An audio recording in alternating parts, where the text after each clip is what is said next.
संविधान का प्रभाव रहा है। इसके अंतर्गत BA सेकेंडरी की किताब प्रमुख राज्य व्यवस्थाओं में ब्रिटेन, अमेरिका, जापान, स्विट्जरलैंड, चीन आदि देशों का संविधान का अध्ययन किया जाता है। ब्रिटिश संविधान का भारतीय विद्यार्थियों के लिए क्या महत्व है, इनको क्यों ब्रिटिश संविधान को पढ़ाया जाता है, तो हम पहले ब्रिटिश संविधान के अध्ययन के महत्व की बात करें। भारतीय संविधान में अधिकांश भाग ब्रिटिश संविधान एवं 1935 के अधिनियम से शासन व्यवस्था में बहुत से तत्व ब्रिटिश संविधान से लिए गए। जैसे पहले विश्व में संसदीय शासन व्यवस्था की शुरुआत ब्रिटेन में हुई, तो भारत में संसदीय शासन भी ब्रिटेन से लिया गया। तो संसदीय शासन को समझने के लिए हमें ब्रिटेन की संसदीय व्यवस्था को समझना जरूरी। इसलिए भारतीय विद्यार्थियों संसदीय शासन के बारे में जानकारी लेने के लिए ब्रिटिश संविधान का अध्ययन करना आवश्यक है। दूसरा, इकहरी नागरिकता। इकहरी नागरिकता भी भारत में ब्रिटिश संविधान से ग्रहण की। इकहरी नागरिकता क्या हो, इसके बारे में भी क्योंकि ब्रिटिश संविधान का अध्ययन करना जरूरी। तीसरा पॉइंट आता है कि प्रधानमंत्री का पद। प्रधानमंत्री का पद, तो प्रधानमंत्री जो शासन व्यवस्था है वो भारत ने ब्रिटेन से ग्रहण की। इसलिए ब्रिटिश संविधान का अध्ययन करना भारतीयों के लिए भी महत्वपूर्ण है। मंत्रिमंडलीय व्यवस्था भी ब्रिटेन से ग्रहण की गई, इसलिए और भारत में यह व्यवस्था कार्यरत, इस कारण ब्रिटेन का संविधान का अध्ययन करना जरूरी है। आज हम ब्रिटिश संविधान की विशेषताओं का अध्ययन करते हैं। संविधान क्या है उसके बारे में बात करते हैं। पहले कि संविधान राष्ट्र का वह जीवन मार्ग, संविधान राष्ट्र का वह जीवन मार्ग है जिससे राष्ट्र अपनी शासन व्यवस्था का संचालन करता है, या राष्ट्र जिस मार्ग पर आगे बढ़ता है।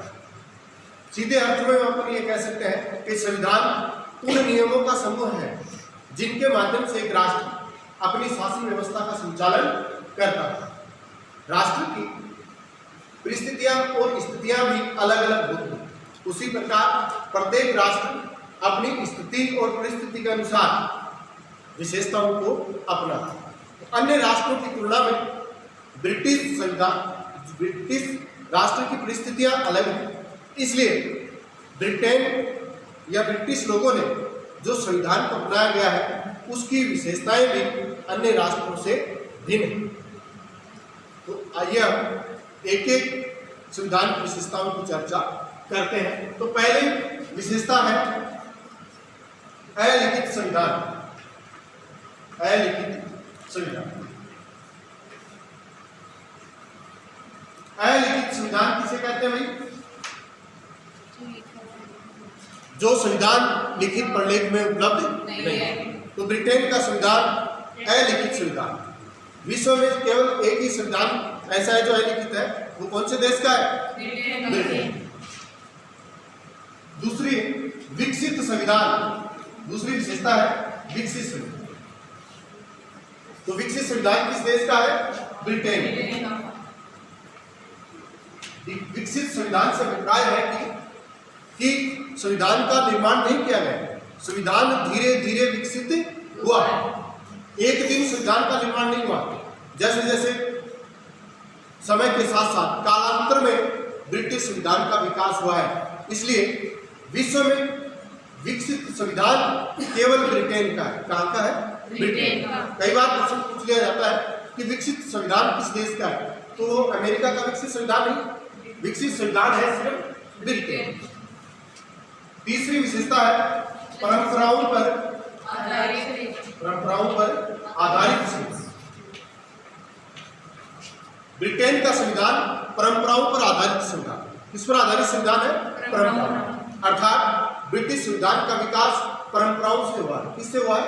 परंपराओं से। किससे हुआ है? परंपराओं से। अगली विशेषता कौन सी थी? जिला संविधान। संसदीय शासन। संसदीय शासन व्यवस्था का मतलब क्या है कि कार्यपालिका का गठन व्यवस्थापिका में से किया जाता है। किससे किया जाता है? व्यवस्थापिका। और व्यवस्थापिका के प्रति कार्यपालिका उत्तरदायी होती है। संसदीय शासन में कार्यपालिका दो प्रकार की होती है, नाम मात्र की कार्यपालिका और वास्तविक। ब्रिटेन में कार्यपालिका व्यवस्थापिका या संसद के प्रति उत्तरदायी होती है। अगली विशेषता है इसकी इकहरी नागरिक। इकहरी नागरिक। ब्रिटेन में इकहरी नागरिकता अपनाई गई। ब्रिटेन में केवल ग्रेट ब्रिटेन की नागरिकता नागरिकों को प्रदान की गई है। वैसे ग्रेट ब्रिटेन में 4 राज्य हैं, स्कॉटलैंड, आयरलैंड, वेल्स और इंग्लैंड। 4 हो गए, लेकिन वहां अलग अलग प्रांतों की नागरिकता प्रदान न करके केवल ग्रेट ब्रिटेन की नागरिकता प्रदान की गई। प्रधानमंत्री शासन की व्यवस्था भी ब्रिटेन के संविधान में की गई। अर्थात अब भी वर्तमान में जो चुनाव होते हैं उसे प्रधानमंत्री चुनाव कहा जाता है। अर्थात प्रधानमंत्री शासन की शुरुआत भी सर्वप्रथम कहाँ हुई थी? ब्रिटेन में हुई। अगला आता है इसमें एकात्मक शासन व्यवस्था। एकात्मक शासन व्यवस्था। एकात्मक शासन व्यवस्था से क्या अभिप्राय है? शासन की शक्ति केवल केंद्रीय सरकार में नहीं, वहां राज्यों को शक्ति नहीं प्रदान करके केंद्र सरकार में ही शक्ति नहीं होती। शासन की सुविधा के लिए प्रांतों को कुछ अधिकार प्रदान किए जाते हैं, जबकि शक्ति प्रदान नहीं की जा। अगली विशेषता कौन सी थी? विधि का शासन। कौन सी थी? विधि का शासन। विधि के शासन से क्या अभिप्राय है निकिता? विधि के शासन से क्या अभिप्राय है? इसे कहते हैं विधि का शासन। इसको अपन कानून का शासन भी कह सकते हैं। क्या कह सकते हैं? कानून का शासन। विधि के शासन का अर्थ है कानून का शासन, अर्थात कानून और संविधान के अनुरूप संचालित होने वाला शासन। इसमें इसे सीमित शासन भी कहा जाता है। क्या कहा जाता है? सीमित शासन। विधि के शासन की धारणा सर्वप्रथम डायसी ने दी। किसने दी थी? डायसी ने। अधिकांश पॉलिटिकल की जो भी कंपटीशन की एग्जाम होती है उसमें ये प्रश्न पूछा जाता है कि विधि का शासन किस देश में प्रारंभ हुआ था? तो ब्रिटेन में। विधि के शासन की धारणा किसने दी थी? डायसी ने। अगली विशेषता क्या थी? संसद की सुरक्षा। संसद की सुरक्षा। ब्रिटेन में संसद की सुरक्षा पाई जाती है, अर्थात संसदीय सर्वोच्च। ब्रिटेन में संविधान सर्वोच्च नहीं है भारत की तरह। क्या सर्वोच्च है? संसद।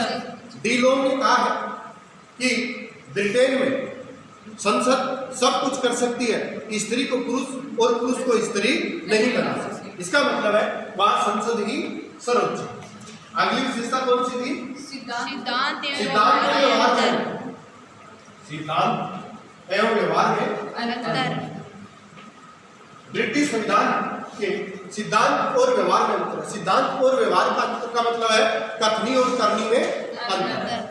जैसे वहां सिद्धांत रूप में निरंकुश राजतंत्र है। क्या है? निरंकुश। लेकिन व्यवहार में प्रधानमंत्री शासन पाया जाता है। कौन सा पाया जाता है? प्रधानमंत्री या मंत्रिमंडलीय शासन पाया जाता है।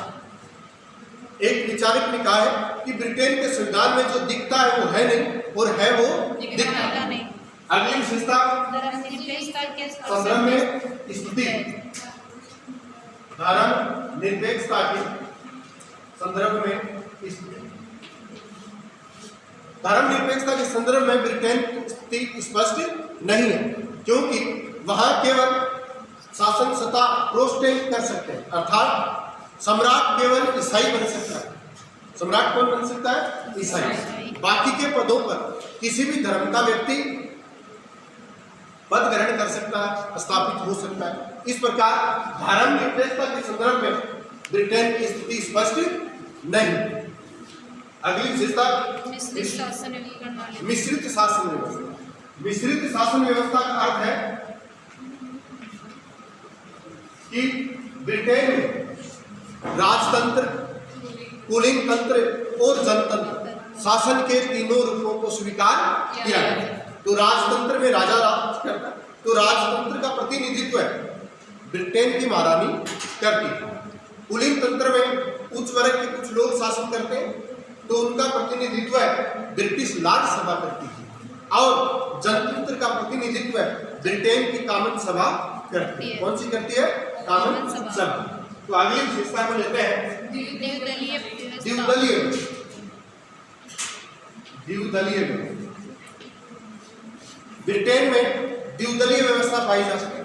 वैसे शासन कार्य में केवल 2 ही दल भाग लेते हैं, लेकिन तात्कालीन समय में कई बार 3 दलों ने भी शासन सत्ता में भाग लिया। लेकिन प्रमुख ब्रिटेन में द्विदलीय व्यवस्था ही पाई जाती है। अगली विशेषता लेते हैं लचीला संविधान। लचीला एवं सुपरिवर्तनशील संविधान। ब्रिटेन का संविधान एक लचीला संविधान। लचीला संविधान उसको कहते हैं जिसमें आसानी से परिवर्तन किया जा सके, अर्थात आसानी से संशोधन किया जा सके। जबकि अमेरिका का संविधान एक कठोर संविधान है जिसमें सामान्य कानून निर्माण की प्रक्रिया से संशोधन नहीं किया जा सकता। अगली विशेषता लेते हैं अधिकार पत्र का अभाव एवं नागरिकों के लिए मूल अधिकार।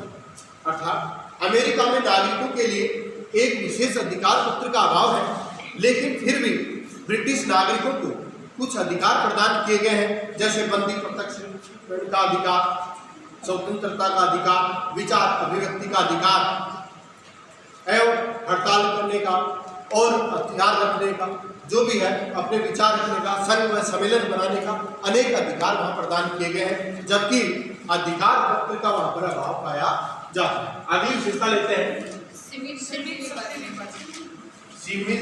शक्ति विभाजन। ब्रिटेन के संविधान में सीमित शक्ति विभाजन को अपनाया। सीमित शक्ति विभाजन का मतलब है कि सरकार के 3 अंग होते हैं, व्यवस्थापिका, कार्यपालिका और न्यायपालिका। सरकार के तीनों अंगों में शक्ति का विभाजन तो हुआ, लेकिन वो सीमित कुछ हद तक उनको स्वतंत्रता दी गई है, जबकि शक्ति का पूर्ण विभाजन वहां पर पाया नहीं जाता। जैसे अमेरिका में शक्ति पृथक्करण को अपनाया गया है, तो जबकि ब्रिटेन में केवल सीमित शक्ति विभाजन को अपनाया गया है। अगली विशेषता को लेते हैं वहां पर न्यायपालिका स्वतंत्र अंग के रूप में कार्य नहीं करती है, अर्थात ब्रिटेन में स्वतंत्र न्यायपालिका का अभाव पाया जाता है। वो एक प्रशासनिक अंग के रूप में कार्य करती है। जैसे ब्रिटेन की लार्ड सभा ही सर्वोच्च न्यायालय के रूप में कार्य करती है, जो पूर्ण रूप से स्वतंत्र विभाग के रूप में कार्य नहीं करती, एक प्रशासनिक अंग के रूप में कार्य करती है। इस प्रकार ब्रिटिश संविधान की संपूर्ण विशेषताएं हुई।